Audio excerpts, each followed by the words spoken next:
ایران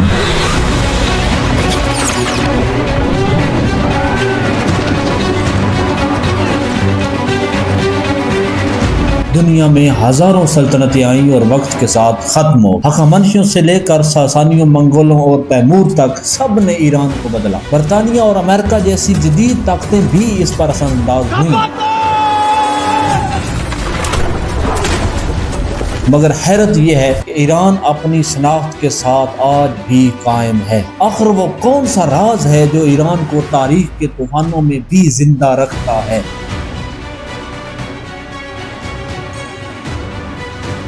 لفظ ایران کے وجود میں آنے سے پہلے ایرانی سطح مرتفع پہلے ہی دنیا کی قدیم ترین انسانی بستیوں کا مسکن تھی۔ تقریباً 30,000 قبل مسیح تک جنوب مغربی ایران میں ایلام کے نام سے ایک طاقتور تہذیب ابھر چکی تھی، جس کا مرکز تھا سوسا شہر۔ بعد کی کئی سلطنتوں کے برعکس ایلام کی بنیاد کسی ایک فاتح یا باہر سے آنے والے حکمران نے نہیں رکھی تھی، اس کے بجائے یہ یہاں پہلے سے رہنے والی مقامی آبادیوں سے آہستہ آہستہ پروان چڑھی، جنہوں نے صدیوں کے دوران خود کو پیچیدہ شہروں اور ریاستوں میں منظم کیا۔ ایلامیوں نے اپنا تحریری نظام بنایا، بڑے بندر اور یادگاری ڈھانچے تعمیر کیے اور اپنے پڑوسی میسوپوٹیمیا کی طاقتوں جیسے کہ سومر اور بابل کے ساتھ تجارت اور تنازعات میں سرگرم حصہ لیا۔ تقریباً 2000 سال تک ایلام قدیم دنیا کی بڑی طاقتوں میں سے ایک رہا، لیکن 6 صدی قبل مسیح تک بار بار ہونے والے آشوری حملوں اور 646 قبل مسیح کے قریب سوسا کی تباہی کے بعد ایلامی طاقت آخرکار ختم ہوگی۔ اس کے زوال نے اکامینٹ امپائر یعنی ہخامنشی سلطنت کے عروج کی راہ ہموار کی۔ ایران کی اصل تبدیلی پہلی ہزاری قبل مسیح میں شروع ہوئی، جب وسطی ایشیائی میدانوں سے انڈو ایرانی قبائل ہجرت کر کے ایرانی سطح مرتفع پر آئے۔ وقت گزرنے کے ساتھ ان ہجرت کرنے والے لوگوں نے سطح مرتفع میں سکونت اختیار کی اور آہستہ آہستہ نئے معاشرے تشکیل دیے۔ ان میں 2 گروہ یہاں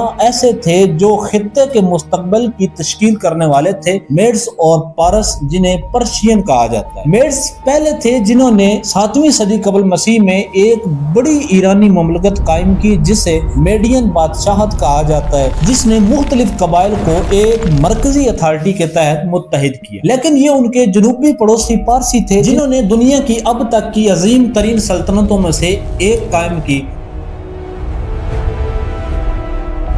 550 قبل مسیح میں سائرس دی گریٹ نامی شخص نے اس خطے کی تاریخ بدل دی۔ سائرس کا اصل تعلق انشان کی فارسی مملکت سے تھا، جو اب جنوب مغربی ایران کے صوبہ فارس میں واقع ہے۔ اس نے میڈین بادشاہ استیاگس کو شکست دی اور ایرانی قبائل کو اپنی قیادت میں متحد کیا۔ لیکن سائرس وہیں نہیں رکا۔ چند ہی دہائیوں میں اس کی افواج نے اناطولیہ میں لیڈیا کی سلطنت فتح کی، بابل پر قبضہ کیا اور فارسی طاقت کو مشرق وسطی میں ایشیا تک پھیلا دیا۔ سائرس کو جو چیز ممتاز بناتی تھی وہ نہ صرف اس کی فتوحات کی رفتار تھی، بلکہ اس کا طرز حکمرانی بھی تھا۔ اس سے پہلے کے بہت سے فاتحین کے برعکس اس نے مقامی مذاہب، روایات اور رسم و رواج کو برقرار رکھنے کی اجازت دی۔ جب اس نے 539 قبل مسیح میں بابل فتح کیا تو اس نے جلا وطن لوگوں کو بشمول یہودیوں کو اپنے وطن واپس جانے اور اپنے مندر اور ٹیمپل تعمیر کرنے کی اجازت دی۔ سائرس اعظم اور اس کے جانشینوں، خاص طور پر دار اول کے دور میں ہخامنشی سلطنت دنیا کی اب تک کی سب سے بڑی سلطنت بن گئی۔ اپنے عروج پر دار اول کے دور میں اس کا رقبہ تقریباً 5.5 ملین مربع کلومیٹر تھا۔ پارسیوں نے ایک جدید انتظامی نظام بنایا۔ انہوں نے طویل فاصلے کی سڑکیں بنائیں بشمول مشہور شاہی سڑک، ٹیکس وصولی کو منظم کیا اور اپنی وسیع زمینوں کو ستراپی نامی صوبوں میں تقسیم کیا۔ ان کا شاہی دارالحکومت پرسپولیس شاہی طاقت کی علامت بن گیا، جہاں مصر، یونان اور ہندوستان سے سفیر خراج پیش کرنے آتے۔ تقریباً 2 صدیوں تک یہ سلطنت دنیا کے مرکز میں کھڑی رہی، پھر اس کا زوال آیا۔ 330 قبل مسیح میں ایک نوجوان مقدونیائی فاتح سکندر اعظم نے فارس پر حملہ کیا۔ صرف 8 سالوں میں ہخامنشی سلطنت منہدم ہو، پرسپولیس کو جلا دیا گیا اور سکندر نے خود کو فارس کا نیا حکمران قرار دیا۔ 323 قبل مسیح میں سکندر کی موت کے بعد اس کی وسیع سلطنت اس کے جرنیلوں کے درمیان تنازعات کے ایک سلسلے میں تقسیم ہو گئی، جسے دیادوچی کی جنگیں کہا جاتا ہے۔ فارس کا کنٹرول آخرکار سلوکی سلطنت یعنی سیلوسڈ امپائر کے پاس چلا گیا، جس کی بنیاد سلوکس اول نیکیٹر نے رکھی تھی۔ تقریباً ایک صدی تک سلوکیوں نے ایران کے بڑے حصے پر حکومت کی، یونانی شہر آباد کیے گئے، یونانی زبان اور ثقافت پھیلی اور یہ خطہ بحیرہ روم سے وسطی ایشیا تک پھیلی ہوئی ایک وسیع ہیلینسٹک دنیا کا حصہ بن گیا۔ پھر بھی یہ غیر ملکی حکومت کمزور رہی، سلوکی بادشاہوں کو اپنے دور دراز مشرقی علاقوں کو کنٹرول کرنے میں مشکلات کا سامنا کرنا پڑا اور مقامی ایرانی روایات اور شناخت سطح کے نیچے برقرار رہی۔ تیسری صدی قبل مسیح کے وسط تک شمال مشرق میں ایک نئی ایرانی طاقت ابھرنے لگی جو آخرکار پارتھیائی سلطنت یعنی پارتھین امپائر قائم کرے گی۔ پارتھین اصل میں وسطی ایشیائی سے تعلق رکھنے والے خانہ بدوش ایرانی لوگ تھے جنہیں پارنی کہا جاتا تھا۔ وہ شمال مشرقی ایران کے خطے پارتھیا میں آباد ہوئے اور آہستہ آہستہ اپنا کنٹرول بڑھایا۔ ان کا عروج 247 قبل مسیح کے لگ بھگ شروع ہوا جب ارشق اول نے اپنے مشرقی علاقوں پر سلوکی سلطنت کی کمزور گرفت کا فائدہ اٹھاتے ہوئے ایک آزاد مملکت قائم کی۔ انہوں نے خود کو اشکانی خاندان کہا اور اگلی صدی میں انہوں نے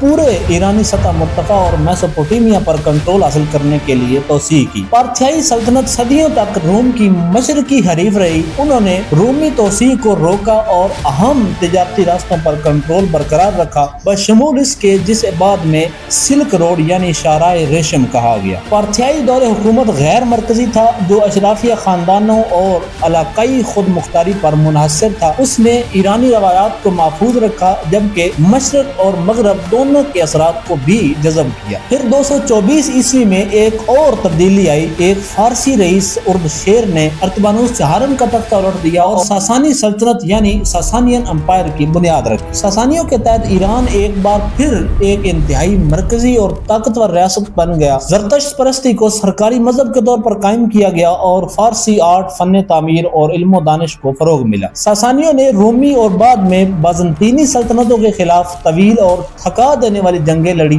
ساسانی رومی جنگیں 400 سال سے زیادہ عرصے تک جاری رہی۔ آخری اور سب سے زیادہ تباہ کن جنگ 602 سے 628 عیسوی تک ہوئی جس نے دونوں سلطنتوں کی معیشت اور افرادی قوت کو نچوڑ کر رکھ دیا۔ پھر آتا ہے نبی کریم صلی اللہ علیہ وسلم کا مبارک دور۔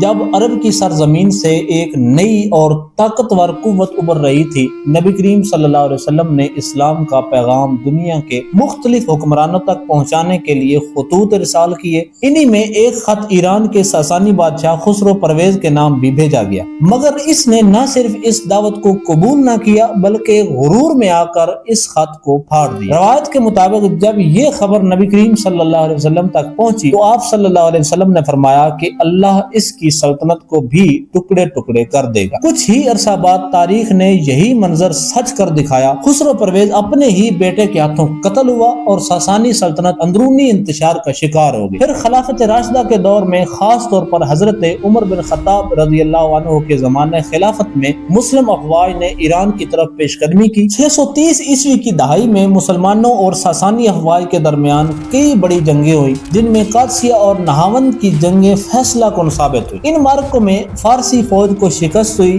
اور ساسانی سلطنت کی بنیادیں ہل کر رہ گئی۔ آخری ساسانی بادشاہ یزدگرد سوم مشرق کی جانب فرار ہو گیا لیکن بالآخر 651 عیسوی میں مارا گیا اور یوں ایک عظیم سلطنت کا خاتمہ ہو گیا۔ سلطنت کے زوال کے ساتھ ہی ایران آہستہ آہستہ اسلامی دنیا کا حصہ بنتا چلا گیا۔ اسلام رفتہ رفتہ پورے خطے میں پھیل گیا اور اس کے مذہبی منظر نامے کو بدل دیا۔ تاہم عرب حکمرانی کے باوجود فارسی ثقافت ختم نہ ہوئی بلکہ زندہ رہی۔ فارسی زبان نے عربی رسم الخط میں ایک نئی شکل اختیار کی اور ایرانی علماء، شعراء اور سائنسدانوں نے اس دور میں نمایاں کردار ادا کیا جسے مورخین اسلامی سنہری دور کے نام سے یاد کرتے ہیں۔ اگلی صدیوں کے دوران ایران پر مختلف خاندانوں نے حکومت کی جن میں سب سے اہم سلجوق تھے۔ سلجوق وسطی ایشیائی میدانوں سے تعلق رکھنے والا ایک ترک خاندان تھا جس نے اسلام قبول کر لیا تھا۔ وہ 11ویں صدی میں عباسی خلافت کے فوجی کمانڈروں کے طور پر خدمات انجام دے کر اقتدار میں آئے، جن کی سیاسی اتھارٹی وقت کے ساتھ کمزور ہو گئی تھی۔ آخرکار سلجوق رہنماؤں نے خود حقیقی اقتدار سنبھال لیا اور سلجوق سلطنت قائم کی۔ سلجوقوں کے تحت ایرانی دنیا کے ایک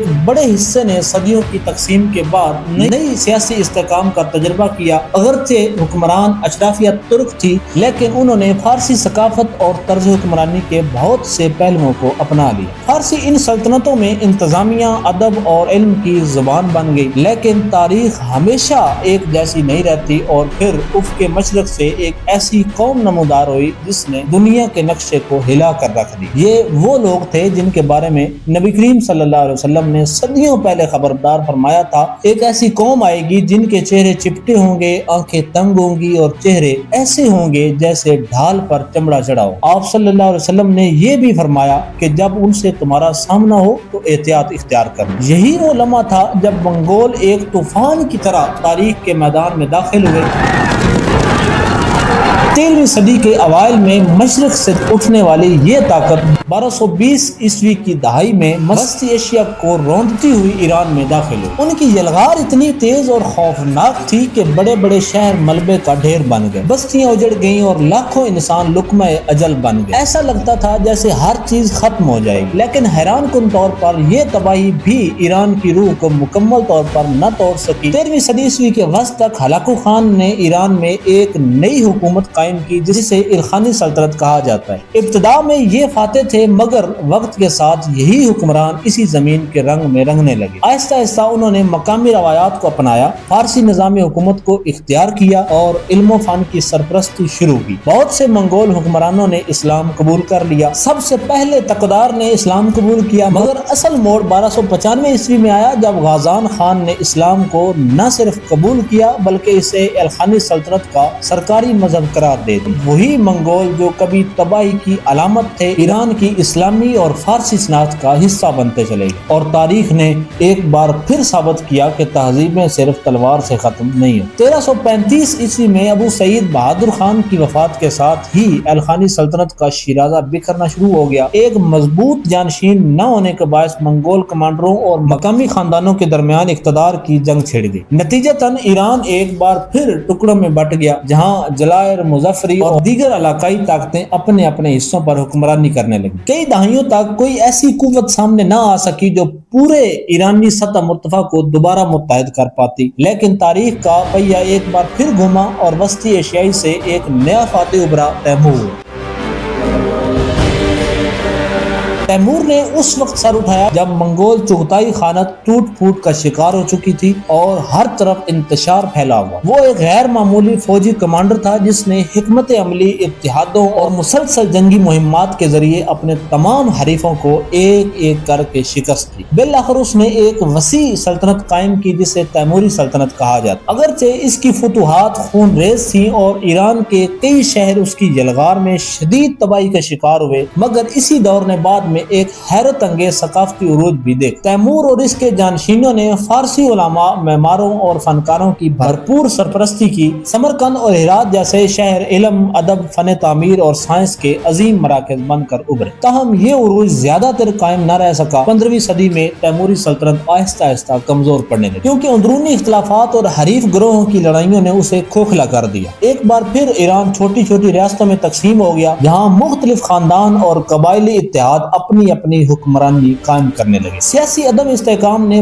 پورے خطے کو اپنی لپیٹ میں لے لیا، مگر یہی انتشار ایک نئی طاقت کے ابھرنے کا پیش خیمہ بھی بن رہا تھا۔ پھر 1501 عیسوی میں تاریخ نے ایک ایسا موڑ لیا جس نے ایران کی روح تک بدل دی۔ ایک نوجوان حکمران اسماعیل اول اقتدار میں آیا اور اس نے صرف ایک سلطنت ہی قائم نہیں کی بلکہ پورے معاشرے کی مذہبی بنیاد کو بدلنے کا فیصلہ کر لیا۔ اس وقت ایران کی اکثریت سنی تھی، لیکن اسماعیل اول نے زبردستی 12 امامی شیعہ مسلک کو ریاست کا سرکاری مذہب بنا دیا۔ یہ تبدیلی محض ایک اعلان نہیں تھی بلکہ ایک سخت مہم تھی۔ ریاستی طاقت کے ذریعے سنی علماء کو دبایا گیا، کئی علاقوں میں لوگوں کو مجبور کیا گیا کہ وہ شیعہ عقائد اختیار کر لیں اور مساجد و مدارس کا نظام مکمل طور پر بدل دیا گیا۔ جو لوگ مزاحمت کرتے انہیں سزاؤں اور دباؤ کا سامنا کرنا پڑتا۔ یوں آہستہ آہستہ ایک ایسا نظام قائم ہوا جس میں ایک نئے مذہبی ڈھانچے کو عوام پر نافذ نافذ کیا گیا۔ اس عمل نے نہ صرف ایران کے اندر گہری تبدیلی پیدا کی بلکہ اسے اپنے سنی پڑوسیوں خاص طور پر عثمانی سلطنت کے مقابل ایک الگ شناخت بھی دے دی۔ مگر اس سب کے باوجود ایرانی ثقافت اپنی جگہ قائم رہی۔ فارسی زبان، ادب اور تہذیب نے اس نئے مذہبی ڈھانچے کے ساتھ مل کر ایک منفرد شناخت تشکیل دی، ایک ایسی شناخت جو آج تک ایران کی پہچان۔ صفوی دور میں خصوصاً شاہ عباس اول کے زمانے میں ایران نے ترقی اور خوشحالی بھی دیکھی۔ اصفہان جیسے شہر دنیا کے عظیم ثقافتی مرکز بنے، لیکن اس عروج کے پیچھے وہ سخت تبدیلیاں بھی چھپی تھیں جنہوں نے ایران کے مذہبی نقشے کو ہمیشہ کے لیے بدل دیا۔ تاہم 18ویں صدی کے اوائل تک اندرونی کرپشن،